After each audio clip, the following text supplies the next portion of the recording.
Hello, hello, hello, hello.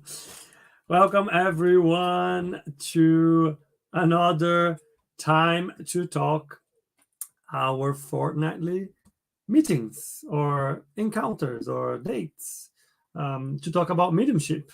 Hi Guilherme, how are you doing? Hi, everyone. I hope you all are very well. It's a pleasure to be here again. Let's have more questions, conversations. Let's try to use that time the best we can. Yeah. I think our theme today has space for so many questions that I'm expecting people will be very interested and have a lot of questions and doubts because I have a lot of questions and doubts. I try to prepare for this week and I think I end up with more questions in the end than answers. So good luck, Guilherme. Before before we go any further, this is our episode 21 and episode is why don't we have turning tables anymore? Before we dive into this question, let me, as usual, say thank you very much for the three groups that are behind this initiative. Spiritist Society of London, SSL. As you all know, Guilherme and I are both members of SSL. SSL is dedicated to studying Spiritism. We have online studies and face-to-face studies here in London. SSL is a member of BUS, the British Union of Spiritist Societies. BUS works like a federation uniting all Spiritist societies in the UK. And finally, Kardec Radio, which is, to be honest, like a very wide broadcaster. It has a lot of platforms, they have a lot of content. It's been with us, well, not with us, but with everyone for more than 10 years now, bringing just courses, podcasts, books, you name it, they have it in terms of content in all kinds of formats. Go follow them, all of them, on Facebook or YouTube so you can receive the notifications about new content, what's going on, and you can subscribe for your interests. Kardec Radio even has an app. So go to your app store and download Kardec Radio. Episode 21, why don't we have turning tables anymore? Before we jump into this one, I want to split the analysis. I forgot something. Forgot to say hello. Let me see who we have here. Hi. Hello, Sandra. Good evening. So nice to have you with us. Hello, Faye. Good to see you again. People, as usual, throughout our talk, our chat, if you have any questions, comments, cases, please drop your comments in and we'll bring them up here to help our discussions. But going back to our theme, why don't we have turning tables anymore? I want to split that in two moments because, first of all, before we dive into the question, let's just remind ourselves what are turning tables? What does that mean? Where does it come from? Then what's behind turning tables, and then let's try to understand why we don't have the turning tables phenomena performances like we had in the past. Or who is to say we don't have them anymore? I don't know. But anyways, I'm going to bring a video here. It's a video that we've seen a few times, so just bear with me. I'm just going to show the first minute just to have a bit of context in terms of where this term turning tables comes from. So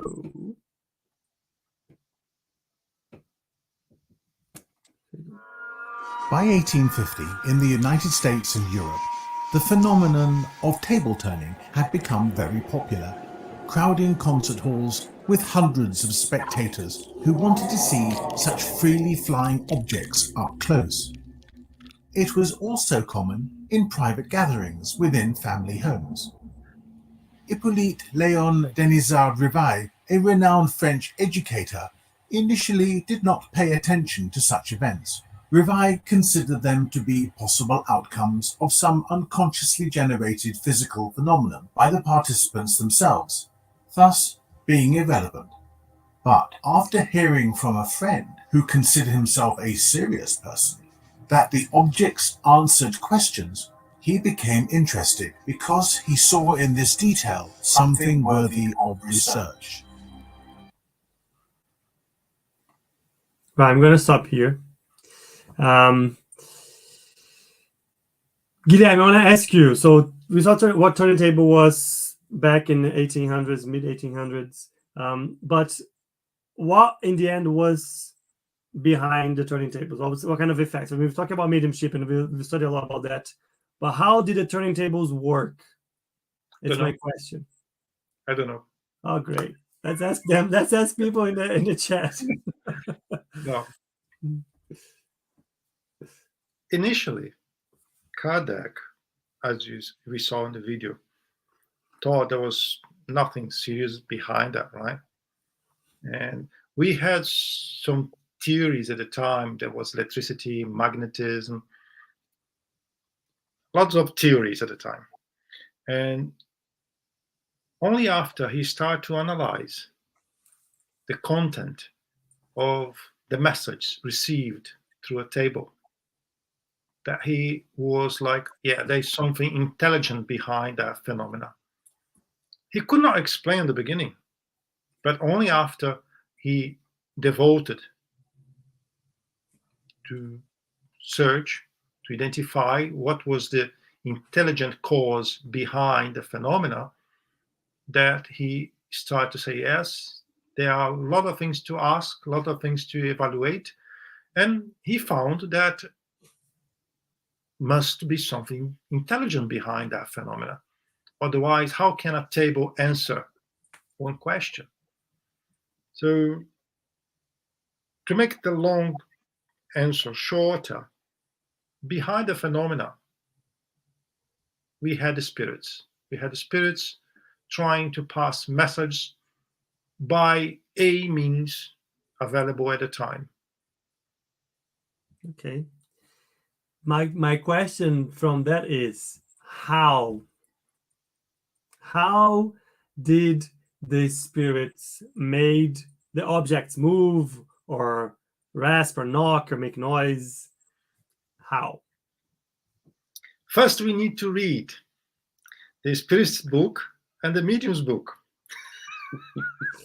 After we read the book and understand only part of it, because that's what happened when we read for the first time, we start to understand that we need what we call mediums with certain characteristics, that they can donate more fluid, magnetism, fluid, people call energy. I'm not here about the term, I'm just trying to give an idea of the people. So the medium that donate ectoplasm, for example, energy, whatever. You are hitting the buzzwords I wanted. Good. Okay. I don't want to, because we'll make more questions. But those mediums, they had to be in their place to allow the phenomenon to happen. So the spirits, they manipulated the fluids of the medium to move an object, table, basket, whatever. But basically, to have that happening, we need two things at least. A medium, not all mediums, but one type of medium, and the spirits. Perfect. Okay, let me elaborate on that now. I'm going to try to elaborate so you don't have to answer questions the whole hour. I'm afraid today, huh? You said a few words that I want to get back to. You said energy or magnetism or ectoplasm, and you said medium, a specific type of medium. If we go back in our episodes, we dedicated a few episodes to different types of phenomena. We talked about people that could hear, people that could see, people that could receive messages by automatic writing. Now we're talking about physical phenomena. So we're introducing another term into our series, which are the physical effects, like the physical effects mediums, which, Guilherme, you correct me if I am wrong, okay? Or if you disagree, which are mediums who generate that ectoplasm or that energy, let's call it to simplify, in a way, which, by the way, everybody generates that, but they generate them in an intensity that can be used and manipulated by spirits to produce physical effects. So as you were saying, like to move objects or to make noises or things and so on. So physical effects medium generate this ectoplasm, this energy, this magnetism in abundance, a lot. But in the end, for you to have the effect, you still need a spirit who would put the intention, the thought to use, to manipulate that energy ectoplasm to create an effect. Right. Is mediumship still a thing? Do we still have mediums nowadays, Guilherme? We do. Mediums in general. We do. We have mediums everywhere. Okay. We always have had mediums, and we will always have mediums because mediumship is a natural, we also talked about that a lot, is a natural effect or natural characteristic of us living beings on this planet. Why don't we see those types of effects, experiences, occurrences nowadays anymore? It was a boom, like in the mid 1800s. It was a boom. It was happening a lot. As they were saying, there were like meetings and saloons of people that would gather to watch those things happening. Not only, especially in France, but not only in France, all over Europe, in the US. Where did it all go? Why don't we have that anymore? We have few possibilities to answer that question. First of all, at that time, remember, no TV, no internet. You have to find a way to attract people's attention. And remember that from the north of France to the south of France, one information would take easily a month to arrive, easily, right? It's even difficult to understand that today, right? Because everything is very quick today. And at that time, they had to find a way to get attention from the right people. If we had someone writing a paper straight away, would that be enough to get attention? Maybe not. Maybe not. So, on the beginning, they had that in the salons and everything like.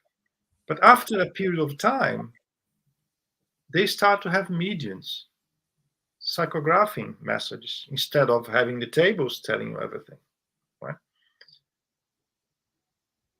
Unfairness to what we said here in the beginning, I saw an experiment 2 years ago, a bit more maybe, I saw a video of a group simulating how the turntable works. And they did. So the possibility is still there. If you do have all the factors you need to make the equation works, still there. Nowadays, we have another thing that we don't talk very much, that we call in French Ouija. That's the table with letters that we can move to make words. I even bought one 10 years ago. When I was living in France, I bought one. And Yeah, it's there. The possibilities to do remains over there. We can use. But why? Why? Because the objective was not to fill a saloon with people with curiosity. That was just to attract the right people in the right time. After, that was not the goal of it. The goal was to pass information like we know, to pass notions of morale, notions of phenomena, and that definitely would not fill the saloons, because even the people that went to the saloons, they went for a different reason, not what the Spiritism really wants. I think the way you described it was, I don't remember if you used the word, but there was a purpose.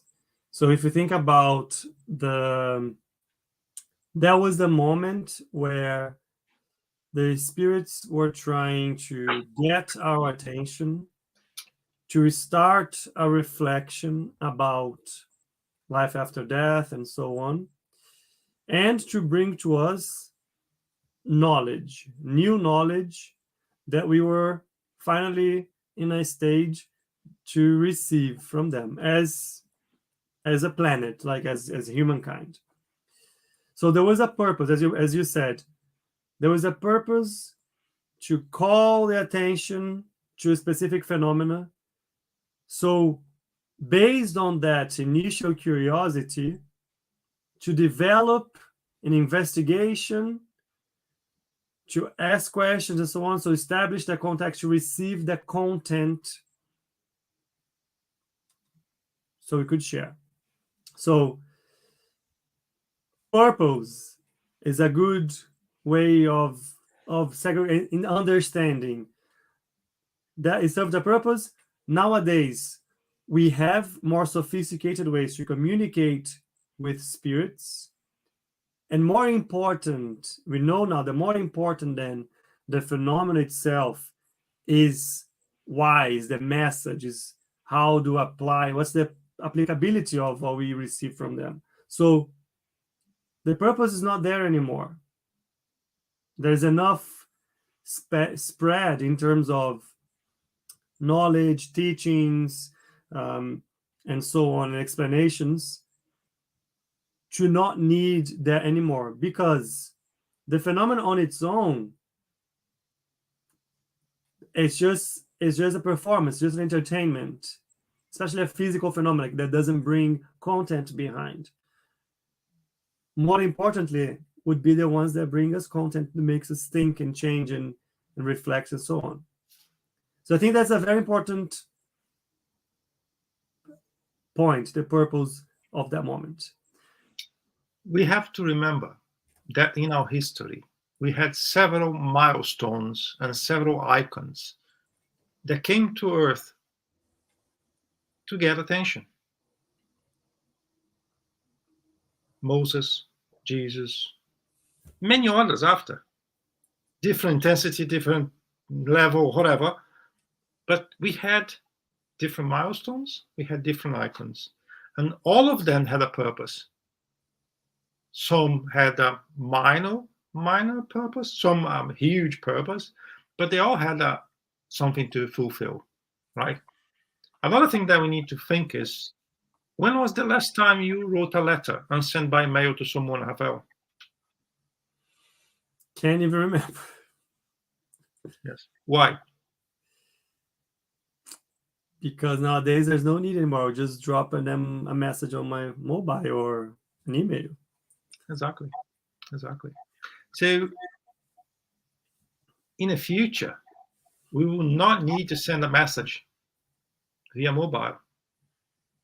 In the future, when we are able to master some characteristics that we may in the future, perhaps we can do everything by telepathy. We can think and you receive the message over there.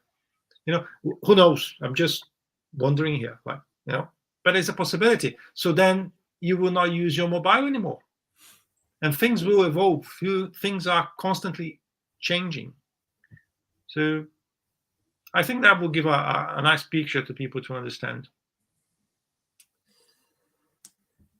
It's still within the purpose side before we go in the other direction that I want to get. There's also an element of the type of spirits that can more easily entertain physical effects.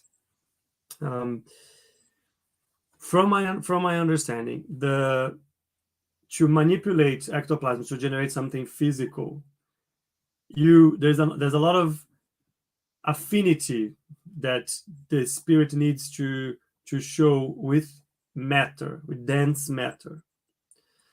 So, not saying that higher spirits cannot do it, of course they can, but they often would be better used, with a better use of their time, to associate and commit with a specific phenomena that it's not just for show. It's more of, again, content, to help others, being charitable, and so on. So they're hiring good spirits it was a team, right? Imagine this is a huge project. Bringing all of this knowledge was a huge project. So the higher spirits that were working as a team to bring this knowledge to us, in the beginning, were behind those physical effects, now will be less likely to be involved with the phenomena just for the sake of it, if there are ways where I can receive a message in a more direct or less, you can actually receive a message instead of just an effect. So I think there's also that element of what kind of spirits would be willing to commit with physical effects just for the experimentation without a reason behind. Let me first make a comparison here. When I was 18 years old, I could lift 50 kilograms easily on the gym. Today, talking more like 10 kilograms eventually, right? In 10 years' time, 20 years' time, possibly I cannot lift anything on the gym anymore.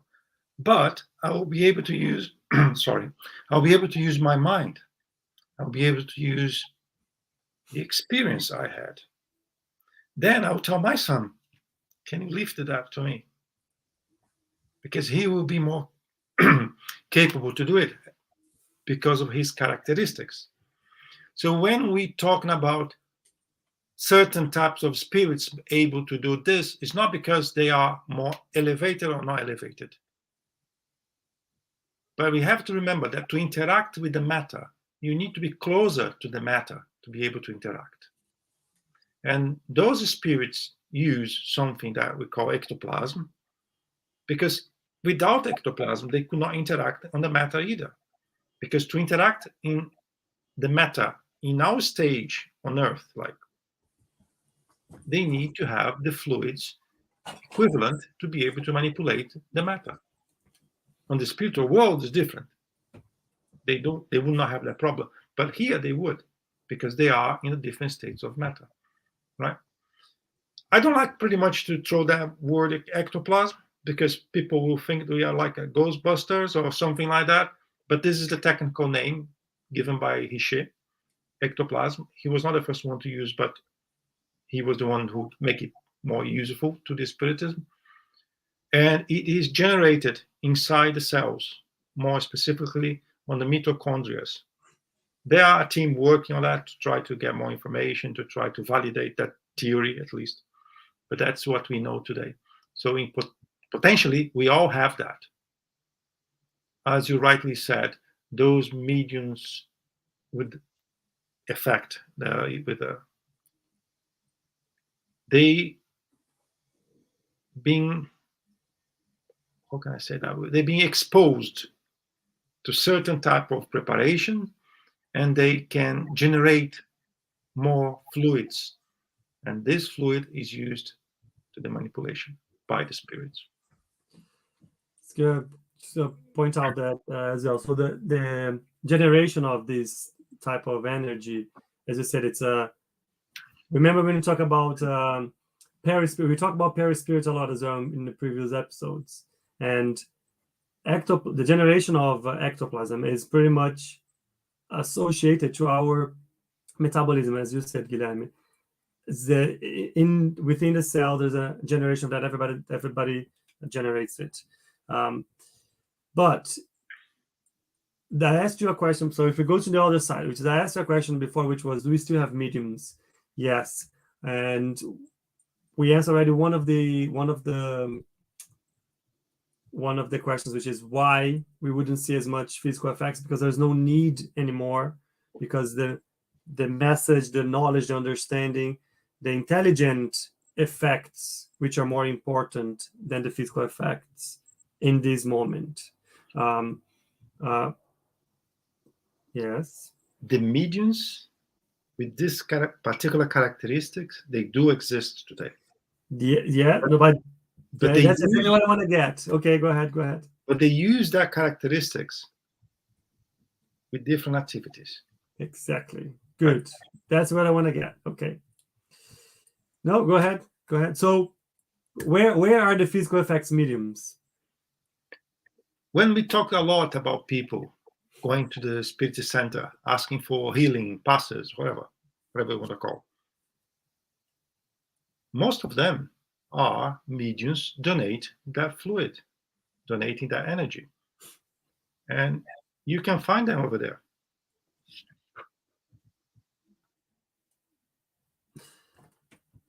So mediums linked to healing. Let me just put a more, let me stir the water a little bit. Okay. We have mediums physical effects, and we have mediums that we call mediums of cure. People that have, what is that? Basically, is that medium with the effects that have even more characteristics piling up, and they have more to donate. Basically, they are able to transfer more fluids to other people. And that's what the people call that. So they are there. They are out there. And some of them we don't even know they are. But they are there, and they still using the same mechanism to help people.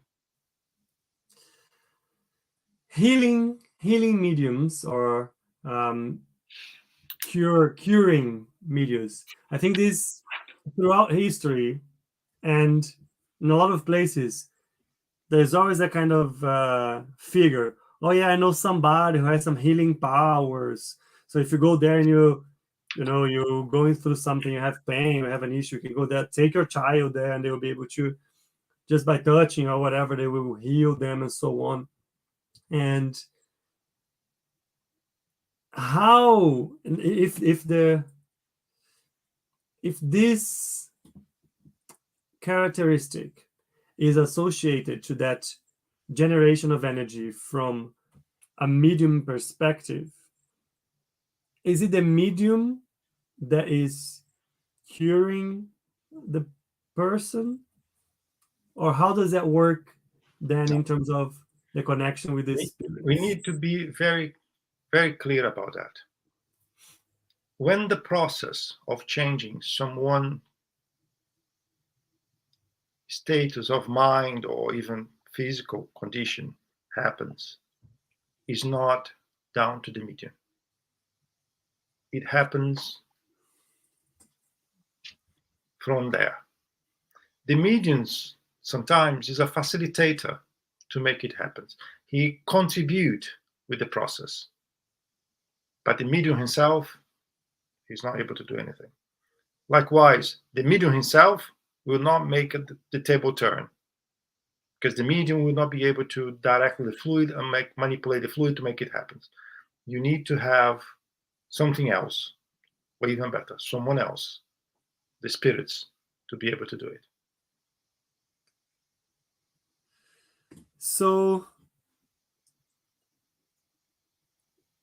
if we think about this energy that the medium generate being something very susceptible to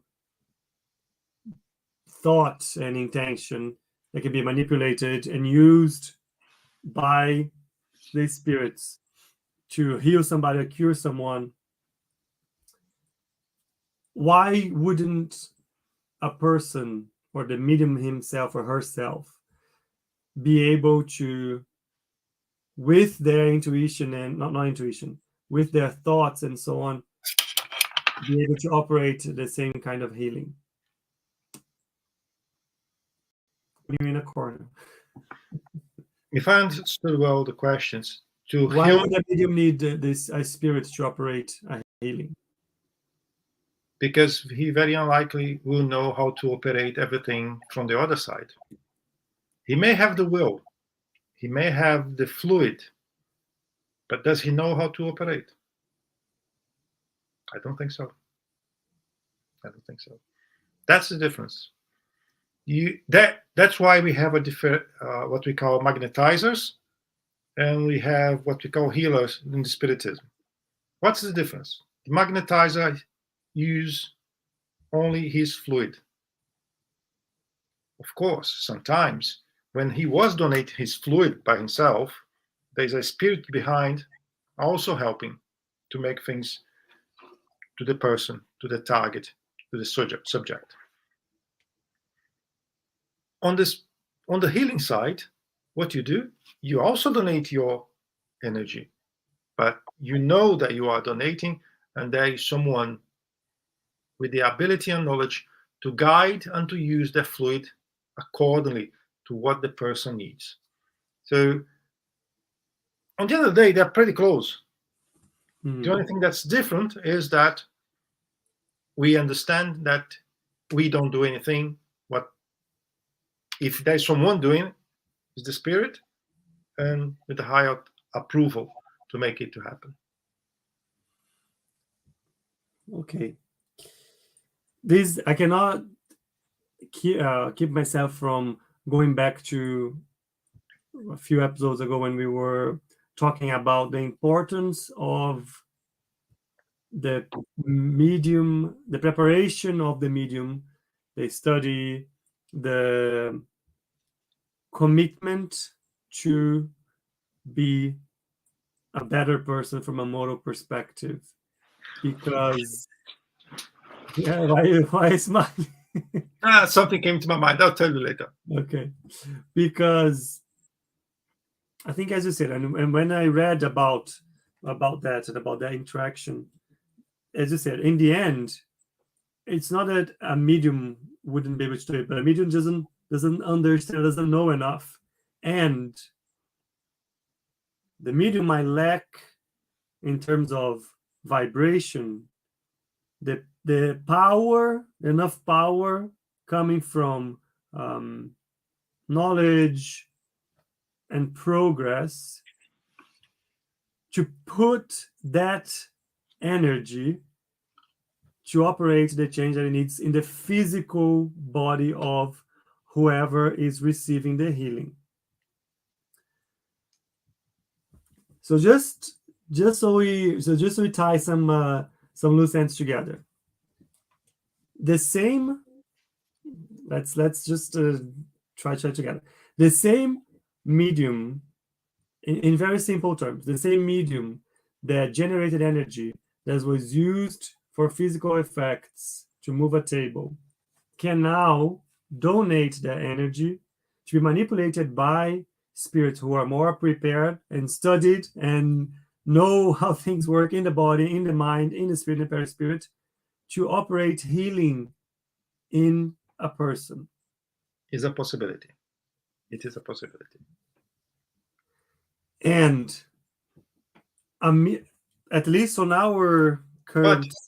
But to make it happen, we have to come back to what you said a few minutes ago. We need to have the preparation to do it. It's not just like I want it. You have to be prepared. And then I will tell you why I was laughing. No, go ahead. Yeah. Rafael, you want to go to a place to receive some kind of healing, and we have two mediums. One that just left the pub after a couple of pints, and one that preserves himself, good thoughts, no alcohol, no cigarettes, no drugs, no anything. Which one you prefer to go? The one that's not under the influence of anything. Why? Well, there will be many reasons, but they will have a better control over their senses. They will have better companions, spiritually speaking, because of the affinities that they have, the interests that they have, at least in the immediate past, before that moment of healing. So I think those would be like the main ones. There's something even more important. Okay. When you ingest, let's use alcohol example. We know scientifically that the alcohol remains in your body for more than 24 hours. If I'm coming with a breathalyzer, depending on how much alcohol you had, if I come with a breathalyzer and test you 12 hours after, it's there, still there.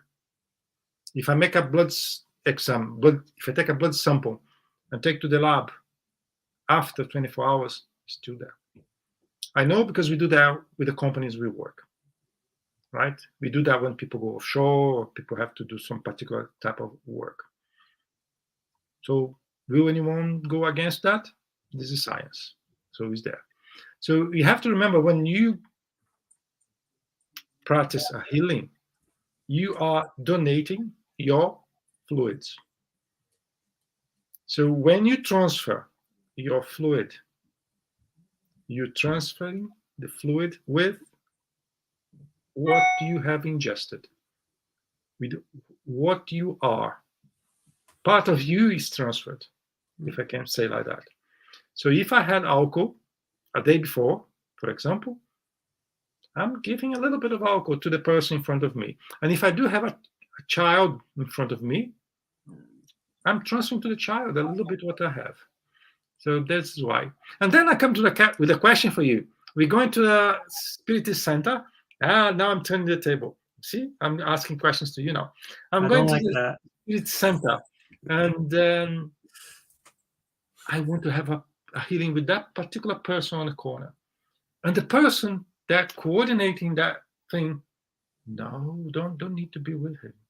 Because the healing is exactly the same with everyone. Trust me. And then you have 4 different mediums. One that say bad things all day, complain about everything all day long. I have the second one who ingested alcohol, quite a lot of alcohol. The other one who smokes a lot. And I have one that's really following the instructions, doing everything. Nobody's perfect, but this one is trying. So we have 4 mediums inside the room. Is the healing exactly the same for all of them? Nope. But I bet that there are a lot of people who may hear what I'm saying here and will be like, shouldn't say that. But this is easy. I understand what you're saying. I think it's to your point. It's not about if for some reason you smoke or whatever it is that you cannot be a medium, but it will affect because it's a physical element that comes from your metabolism, and whatever toxin your body is dealing with from a physical perspective will affect the energy that you generate. Do you know what some people may say? No, it's exactly the same. Because the benefactors, they will neutralize everything bad on that particular medium. Really? Really? Yeah. If we're doing that, at least we are giving a lot of work, extra work to the benefactors. Yeah. I have a question here from Faye, which I'm not sure. I'll let you try first. The question is, how do you establish the difference between a healer and a medium who helps in healing? first I need to ask, what kind of help this other medium is doing? You know, because we all have the capacity to donate our fluids, everyone. But how I am donating is different. When we call a healer, is that the medium who has an excessive capacity to donate fluids, but the other mediums also donate fluids. Some maybe more, some maybe less. It depends on what the helper is doing, right? Because we have people we call mediums to be in a place to give support mediums. They're there, they're donating fluids. And sometimes they donate more fluids than those that think they are healers. So it's difficult to say who's doing what. But what we have to keep in mind, in my opinion, is that both are donating. And if they are well prepared, the result of what they are doing will be way better than if they don't, than if we have someone that's not following the right guidance. I tried to answer, Faye. Not sure. I think you did.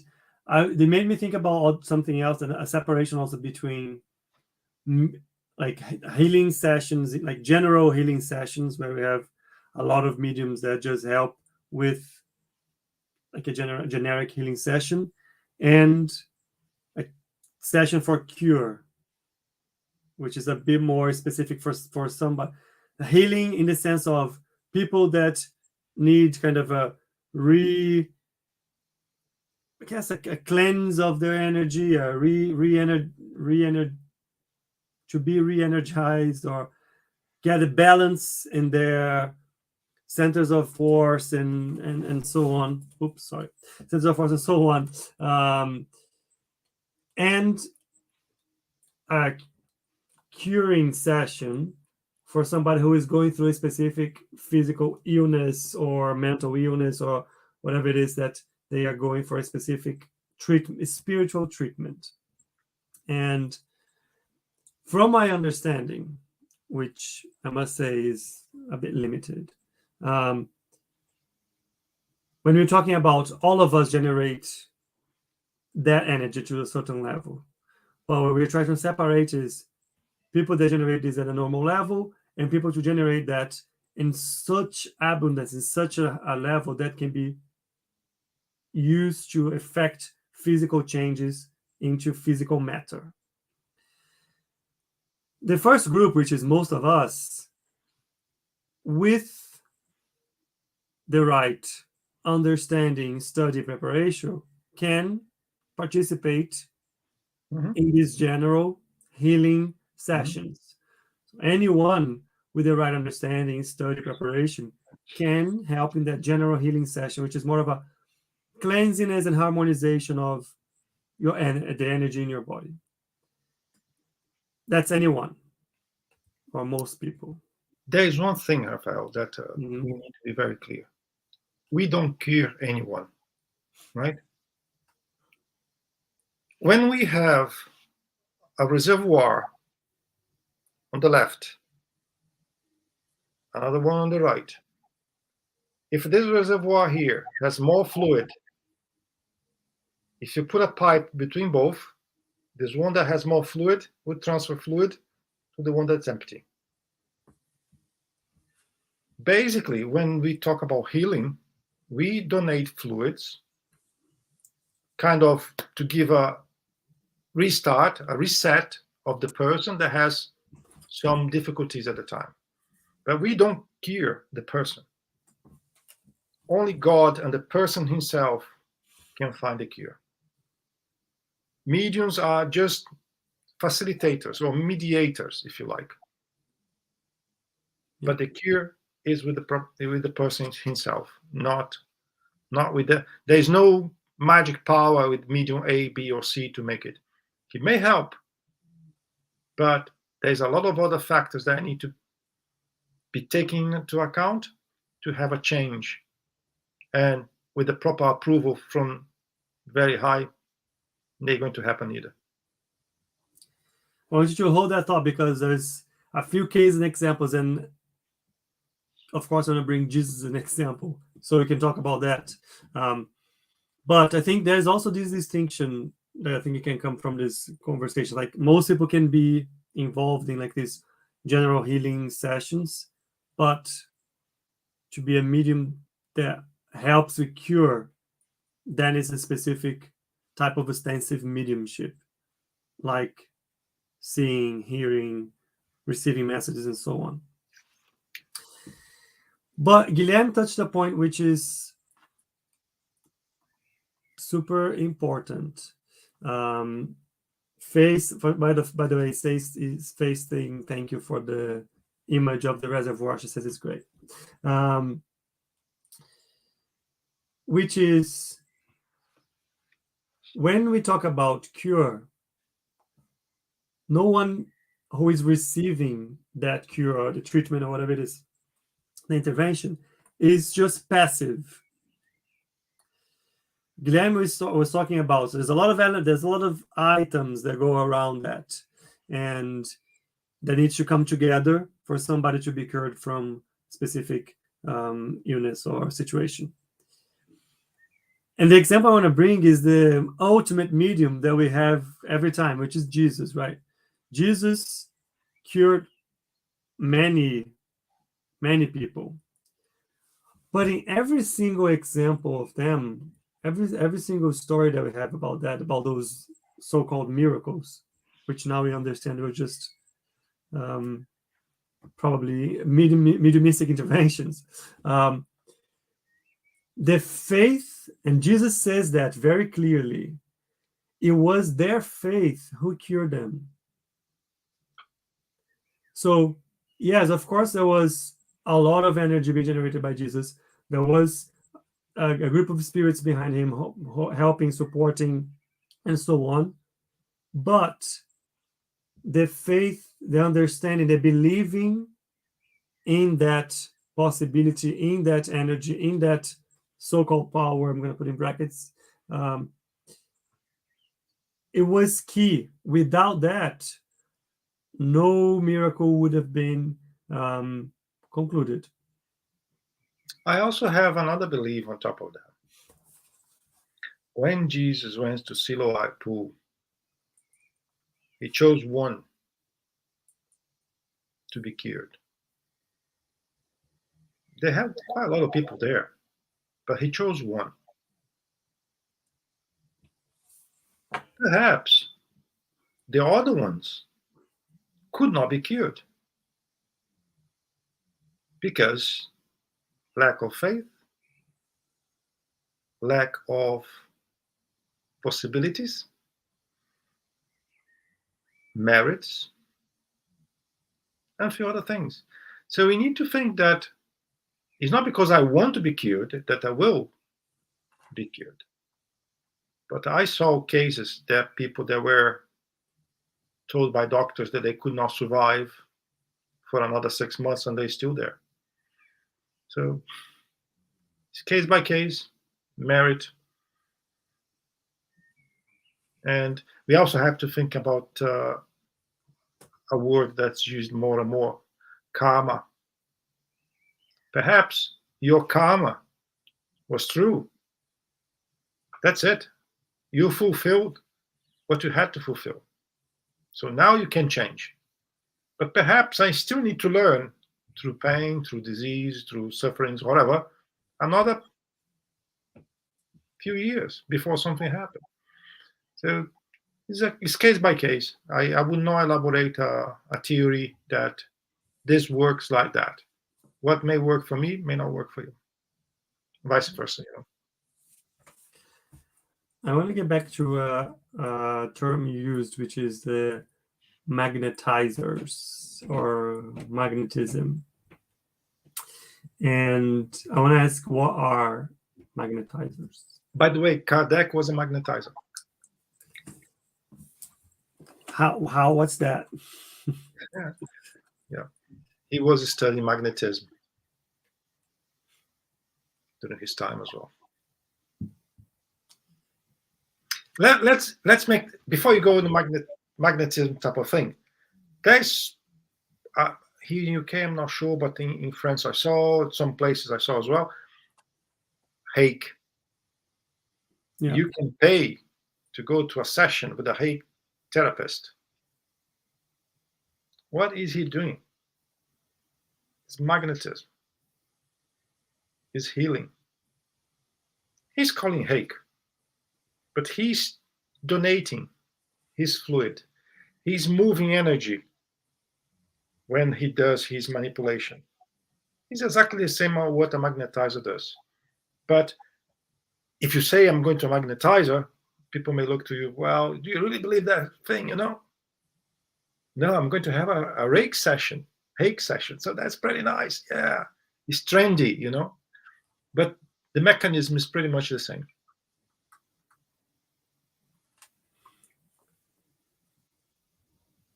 Magnetizers then. Yeah. So magnetizer is somebody who has the ability to influence or manipulate Fluids. energy. Yes. Okay.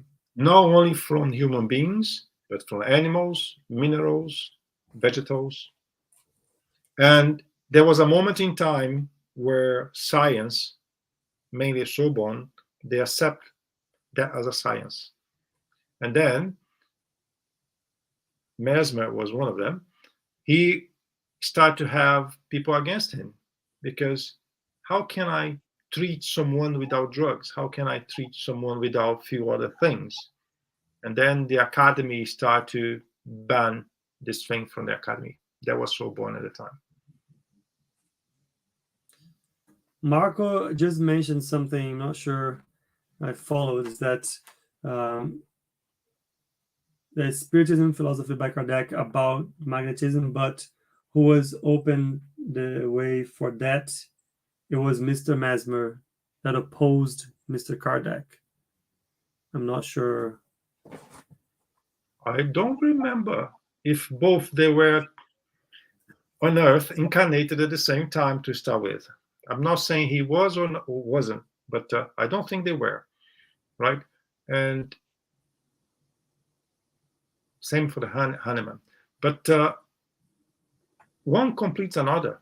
Spiritism is we used to say, is a cousin for the magnetism. So Marco, give me a little bit more information so we can work with.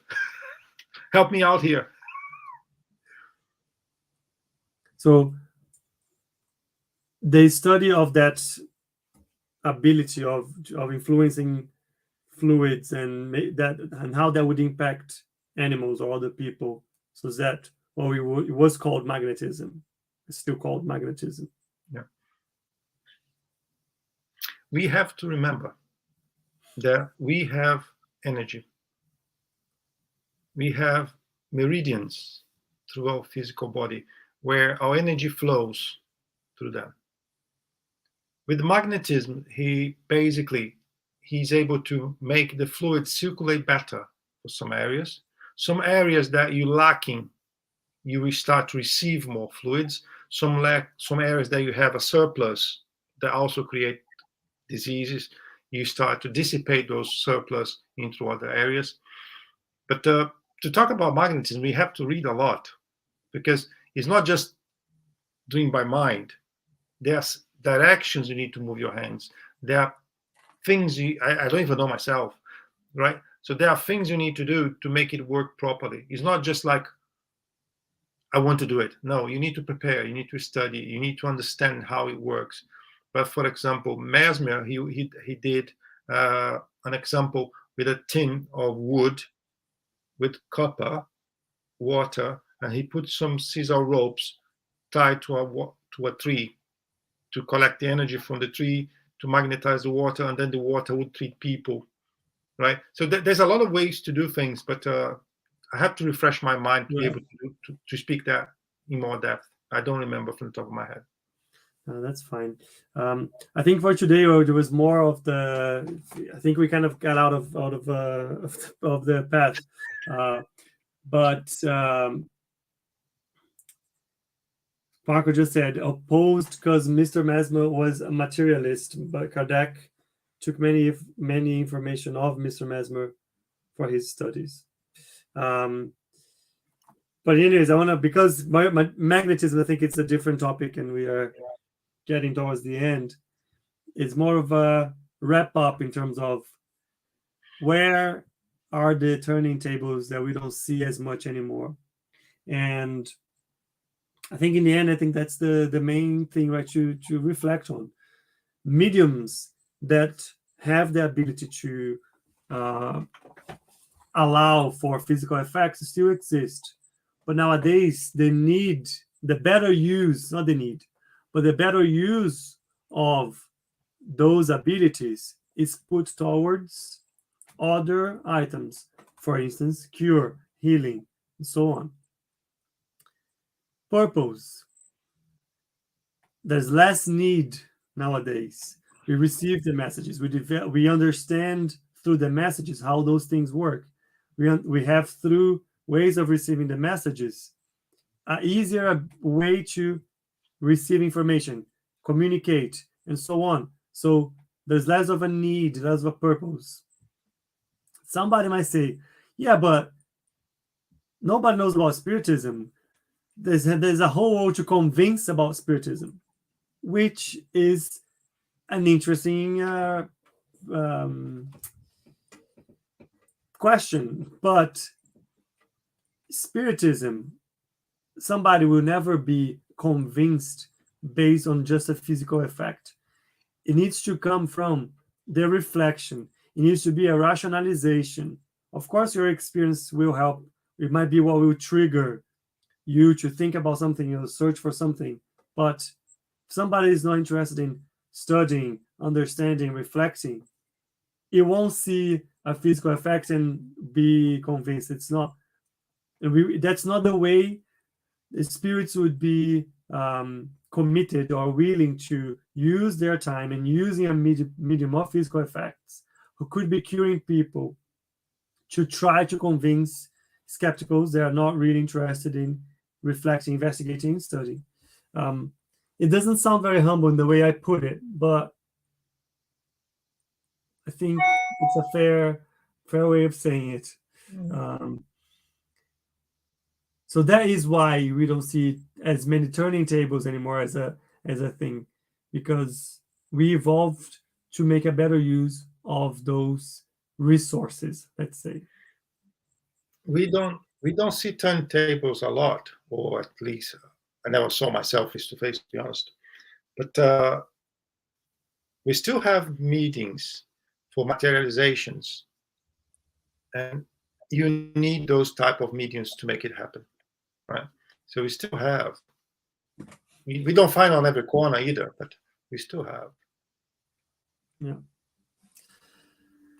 All right. I think we are up for today.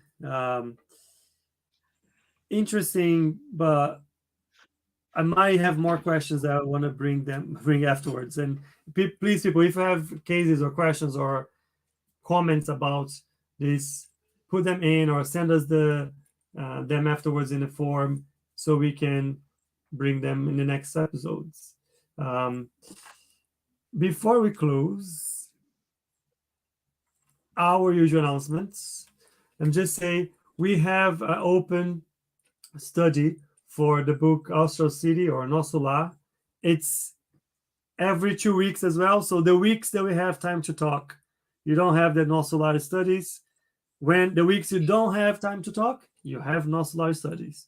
So the link is there. The details for the group, if you want to join, you'll be very welcome. We also have on Saturdays study group for the Mediums book. If you'd like to join us, there's people from all over, from different countries. There's a very interactive. Bring your questions. We read passage by passage on the Mediums book and reflect upon it and explain it. Tomorrow we have coffee break with Munir, where he's going to keep talking to us about the book Genesis. And also tomorrow we have our spiritual life covering the intervention of spirits in the corporeal world. That is pretty much it for today. I want to say thank you everyone for being with us again, and I will hope to see you in 2 weeks. That's bye for me and Guilherme. Thanks a lot, everyone. Let's have a great week, and hope to see you all again next time. Bye-bye. Ciao.